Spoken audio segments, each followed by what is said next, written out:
अस्सलाम वालेकुम। मैं फ़रहान अज़ीज़ english.com पर आप लोगों को शामिल कहता हूँ। आज के इस वीडियो में स्टूडेंट्स हम लोग वर्ब को एडजेक्टिव के तौर पर फंक्शंस परफॉर्म करता हुआ सीखेंगे। इससे पहले वीडियो में मैंने आपको वर्ब एज अ नाउन यानी कि फंक्शंस जो नाउन के फंक्शंस होते हैं उन्हें परफॉर्म करते हुए उसकी कुछ शक्लें और उसके स्ट्रक्चर के एतबार से लॉजिक्स को मुख्तसर तौर पे समझाया था। आज के इस वीडियो में हम लोग अपने वर्ब के एक और फंक्शन यानी एडजेक्टिव्स के तौर पर इस्तेमाल होना सीखेंगे। तो स्टूडेंट्स, इससे हम लोग जब वर्ब या एडजेक्टिव वर्ब एज एडजेक्टिव की बात करेंगे तो वर्ब एज एडजेक्टिव के तौर पे वर्ब एज एडजेक्टिव इस्तेमाल होता है। तो सबसे पहली बात यह है कि इसमें वो फंक्शन ढूंढना होते हैं जो एडजेक्टिव्स परफॉर्म करें।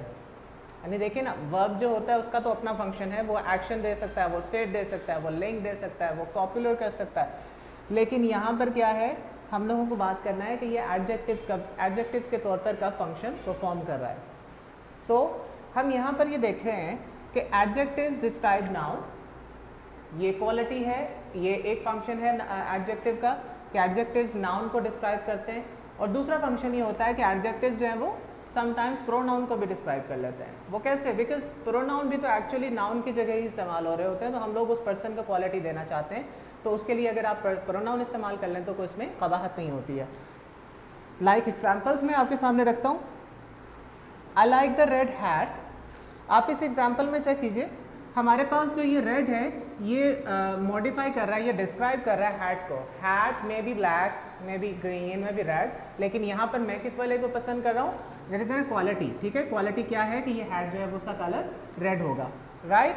तो ये रेड एडजेक्टिव है हैट का। ये तो बड़ा सिंपल सा, मैंने आपको जस्ट आपकी दोहराई के लिए। उसके बाद नीचे सेकंड ऑप्शन में देखिए, ही इज़ इंटेलिजेंट। अब इंटेलिजेंट जो है ये एज ए कॉम्प्लीमेंट इस्तेमाल हो रहा है। ठीक है जी, तो हम लोगों ने पहले भी देखा है कि कॉम्प्लीमेंट जो होते हैं वो एडजेक्टिव्स भी हो सकते हैं और वो नाउन भी हो सकते हैं। लास्ट वीडियो के अंदर मैंने कॉम्प्लीमेंट्स के बारे में बात की थी कि वो एक क्लू दिया था कि ये नाउन्स के साथ साथ एडजेक्टिव्स भी हो सकते हैं, ऐसा भी मुमकिन होता है। तो जैसा कि इंटेलिजेंट अपनी नेचर में एक एडजेक्टिव है, तो ये कॉम्प्लीमेंट बन रहा है। बट किसके लिए कॉम्प्लीमेंट बन रहा है? ये ही के लिए कॉम्प्लीमेंट बन रहा है, और ये ही का एक आप कह लें कि क्वालिटी भी आपके सामने रखना है। और ही एक्चुअली अपनी नेचर में क्या है? ये एक प्रोनाउन है, जिसकी क्वालिटी को वो डिस्क्राइब कर रहा है, वो क्या है? वो एक प्रोनाउन है। तो हम लोग कह सकते हैं कि एडजेक्टिव्स कैन डिस्क्राइब नाउन और प्रोनाउन, राइट? अब हम लोग इसके बाद देखते हैं कि हमारे पास जो वर्ब्स एज एन एडजेक्टिव इस्तेमाल होते हैं उनकी शक्ल क्या होती है और उन्हें किस सूरत में इस्तेमाल किया जा सकता है, right? All right students, so here we are with some examples. आपके सामने मैंने कुछ एग्जांपल्स यहाँ पर रखी, उन एग्जांपल्स में आप देख सकते हो। But before going into the details, I want to tell you something. When we use verb as adjective, it is called participle. ठीक है जी, जब हम लोग इसको एडजेक्टिव के तौर पे इस्तेमाल करते हैं, ये पार्टिसिपल कहलाता है। इनफैक्ट पार्टिसिपल्स ही ऐसे वर्ब की फॉर्म्स हैं जो एडजेक्टिव के तौर पर इस्तेमाल होती हैं। इसको समझने के लिए आप इसमें थोड़ा सा जो है वो डीप जाइएगा। पार्टिसिपल्स की दो टाइप्स हैं, एक प्रेजेंट पार्टिसिपल होता है और एक पास्ट पार्टिसिपल होता है। तो जब हम लोग प्रेजेंट पार्टिसिपल की बात करते हैं तो प्रेजेंट पार्टिसिपल जो है ये कंटिन्यूस फॉर्म से बनता है।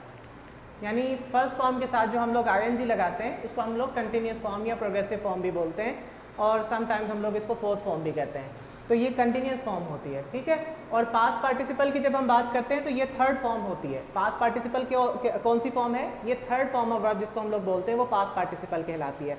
यूँ जब हम लोग नाम लेते हैं तो ये आपके इल्म में होना चाहिए कि हमारे पास फर्स्ट फॉर्म ऑफ वर्ब को present, second form of verb को past and third form of verb को पास्ट पार्टिसिपल कहते हैं, और फोर्थ की बात करेंगे तो प्रेजेंट पार्टिसिपल बोलेंगे। क्लियर? ये 4 फॉर्म्स के नाम है, लेकिन आपकी आसानी के लिए और चूंकि उर्फ़ आम में हम लोग इनको first form, second form, third form बोलते हैं, इस वजह से मैं यही अल्फाज जो है वो मतलब आसानी को मनुज़ खातिर रखते हुए जो है वो दोहरा रहा हूँ।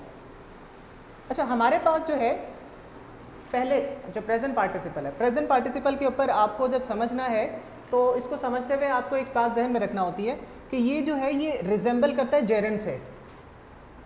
ठीक है, ये रिजेंबल कर रहा होता है जेरेंड से। क्यों? जेरेंड भी जो होती है वो कंटिन्यूस फॉर्म से बनती है और प्रेजेंट पार्टिसिपल भी कंटिन्यूस फॉर्म से बनती है, लेकिन इन दोनों में डिफरेंस होता है इनके फंक्शंस में। वाई? भाई जेरेंड जो होता है वो तो नाउन का फंक्शन परफॉर्म कर रहा है, क्योंकि वर्ब एज ए नाउन वाली वीडियो में आप दोबारा देख सकते हैं। जेरेंड जो होता है वो नाउन के तौर पे इस्तेमाल होता है, ये वर्ब से बना है बट नाउन के तौर पे ये फंक्शन अपना फंक्शन परफॉर्म कर रहा है। जबकि हम लोग प्रेजेंट पार्टिसिपल की जब बात करें तो ये नाउन के तौर पर नहीं, ये एडजेक्टिव के तौर पे यूज़ होते हैं, ये एडजेक्टिव के तौर पे यूज़ होते हैं। आप इनको इनकी जगह से देख सकते हो, यानी कि ये कहाँ पर इस्तेमाल हो रहे हैं, और दूसरे इनका अपने जो अपने अराउंड में, अपने आसपास में, उस चंक ऑफ जो आपकी लैंग्वेज है उसमें इसका इस्तेमाल किन अल्फाज के साथ हो रहा है, आप उनसे उसका रिलेशन भी क्रिएट कर सकते हो। चलिए हम लोग इसको समझ के देखते हैं। प्रेजेंट पार्टिसिपल जो है उसकी पहली मैंने एग्जांपल आपके सामने रखी है, I saw crying baby. I saw मैंने देखा, ये सब्जेक्ट, ये वर्ब, अ क्राइंग बेबी। अगर मैं सिर्फ इतना बोल दूँ आप baby, I saw a baby, तो I did not modify that baby, I did not describe what type of baby I saw, मैंने नहीं बताया लेकिन भाई किस किस्म का बेबी मैंने देखा था, ठीक है। लेकिन मैंने बताने की वजह क्या है, मैं बता रहा हूँ कि वो बच्चा रो रहा था, ये उसका क्वालिटी है, एक डिस्क्रिप्शन है ना। वो बच्चा खामोश नहीं था, वो बच्चा रो रहा था, वो बच्चा तस्कीन में नहीं था, वो बच्चा परेशानी में था, रो रहा था। तो I saw crying baby, crying ये बच्चे की क्वालिटी है जो मैं एडजेक्टिव के साथ डिस्क्राइब कर रहा हूँ। ये एडजेक्टिव क्या है, कंटिन्यूस फॉर्म में है, तो इसको हम लोग देखिए ये वर्ब से निकला है, क्राई वर्ब है, रोना ये वर्ब है, तो वर्ब से ये एडजेक्टिव बन रहा है, इस वजह से हम लोग इसको क्या बोल रहे हैं, ये प्रेजेंट पार्टिसिपल एडजेक्टिव है, तो इसको हम लोग कह रहे हैं क्राइंग बेबी, ये बेबी को डिस्क्राइब कर रहा है, राइट। अब इसको थोड़ा कंपेयर करके देखिए, द बेबी इज क्राइंग, इस सेंटेंस के अंदर आपको crying as a verb use होता हुआ दिखाई दे रहा है, सेम चीज़ है, क्राइंग बेबी इज क्राइंग, मैंने इसकी पोजीशन बदली है तो वो अपना फंक्शन बदल रहा है, क्लियर। आप देख सकते हो बेबी सब्जेक्ट है, इज हेल्पिंग वर्ब है और इसका main verb crying, right.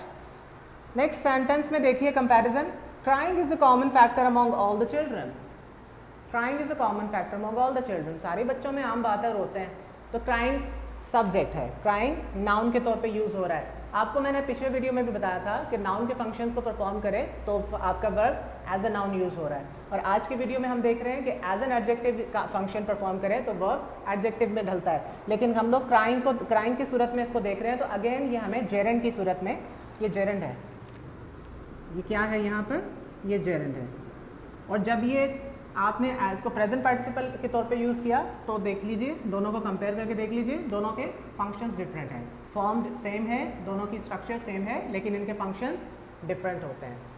I hope आपको यहाँ तक समझ आ गया, राइट। नेक्स्ट देखते हैं past participle. Past participle is the third form, इसको थर्ड फॉर्म जो होती है उसको पास्ट पार्टिसिपल कहते हैं, और पास्ट पार्टिसिपल लाजमी नहीं है कि ये हमारे लिए जो है वो सिर्फ और सिर्फ वर्ब के तौर पे इस्तेमाल हो, ये एडजेक्टिव के तौर पे भी इस्तेमाल होती है। For example, I do not like burn toast, ये बर्न लिखा हुआ है मैंने, बर्न का माने है जलावा, तो जलावा टोस्ट भाई मुझे नहीं पसंद है, जलावा टोस्ट किसी को भी आई थिंक पसंद नहीं होता, तो यहाँ पर हम लोग एक बात करें कि ये adjective, as an adjective, toast, what kind of toast I do not like, that which is burned, वो वाला जो जला हुआ वो नहीं मैं पसंद करता, ठीक है जी, अच्छा हो पका हो लेकिन जला ना हो।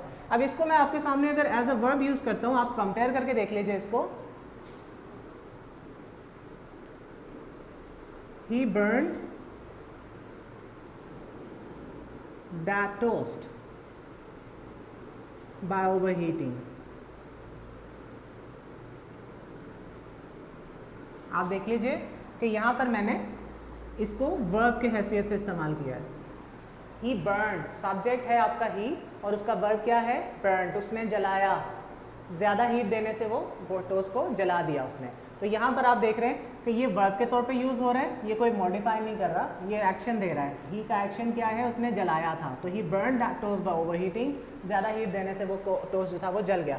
तो आप यहाँ से कंपेयर कर सकते हो इन दोनों के दरमियान में कि आपका जो पार्टिसिपल था वो टोस्ट को डिस्क्राइब कर रहा था, जबकि आपका जो वर्ब है वो टोस्ट के ऊपर एक एक्शन डिलीवर कर रहा है जो कि टोस्ट रिसीव कर रहा है, यानी टोस्ट उसका ऑब्जेक्ट है, यहाँ पर ऑब्जेक्ट नहीं है, क्लियर। तो दोनों में रिलेशन जो है वो डिफाइन कर रहा है कि आपका वर्ब यहाँ पर किस हैसियत से यूज़ हो रहा है, क्या वो वर्ब के तौर पे इस्तेमाल हो रहा है, क्या वो एडजेक्टिव के तौर पे इस्तेमाल हो रहा है, और अगर वो एडजेक्टिव के तौर पे इस्तेमाल हो रहा है तो हमारे पास दो जो हैं वो इसमें आते हैं, दो टाइप्स इसमें आती हैं, एक जो होती है वो प्रेजेंट पार्टिसिपल की टाइप होती है और एक पास्ट पार्टिसिपल की टाइप होती है। तो यहाँ तक जो है ये आज के शॉर्ट वीडियो में मैंने आपको समझाने की कोशिश की कि आपका जो नाउन और एडजेक्टिव के तौर पे इस्तेमाल होने वाले जो वर्ब्स हैं उनको किस तरह से आप सीख सकते हैं। राइट। और अगर आपको यहाँ तक मेरी चीज़ें जो हैं वो समझ में आ चुकी हैं, कोई प्रॉब्लम हो तो आप जो है वो अगर समझ आ गई हैं तो आप इसे लाइक कीजिए, कोई प्रॉब्लम रह गई है तो कमेंट सेक्शन में ज़रूर बताइए, और इसके साथ साथ रिक्वेस्ट करूँगा मेरा चैनल भी सब्सक्राइब कीजिए और बेल आइकन को भी क्लिक कर दीजिए सो दैट मेरे आने वाली वीडियोज़ आपको मिलती रहें। अस्सलाम वालेकुम।